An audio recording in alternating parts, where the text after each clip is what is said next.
et donc il faut un minimum vital énergétique, et on demande à ce qu'une loi passe pour empêcher les coupures qui concernent donc virtuellement, ça ne veut pas dire que c'est le cas de 1 million de personnes, mais ça pourrait toucher 1 million de foyers, et donc il faut absolument empêcher ces coupures d'électricité et faire comme le fait les opérateurs énergétiques, comme le font les opérateurs énergétiques, c'est-à-dire le fait de réduire la puissance, mais de conserver pour l'ensemble des ménages un minimum vital, le minimum pour vivre, pouvoir se chauffer, pouvoir réfrigérer ses aliments. C'est essentiel de cette bataille-là. La deuxième revendication portée par le collectif, c'est le fait qu'il faut élargir et augmenter les chèques énergie. On voit bien qu'aujourd'hui, le chèque énergie ne suffit pas. Il convient donc de tripler en fait le chèque énergie, de passer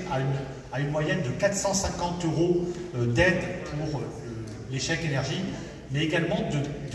d'élargir l'assise de ce chèque énergie en fait pour que 30% des ménages les plus pauvres puissent être concernés par ce chèque énergie, donc on puisse mieux payer et mieux se chauffer en fait. Ça ferait baisser en fait le taux de personnes en précarité énergétique. C'est une revendication qui est essentielle. Il y a une autre revendication qui est là plus sous forme d'alerte, c'est lié au budget qui se prépare. Et on voit bien en fait qu'aujourd'hui en fait ce qui est annoncé, c'est-à-dire la réduction de MaPrimeRénov', les crédits liés à la MaPrimeRénov', ça c'est depuis l'été dernier, la réduction du fonds vert qui est annoncé pour l'an prochain et qui touchera notamment la rénovation énergétique, la réduction des crédits de l'ADEME et globalement des agences qui travaillent sur les questions énergétiques au niveau national,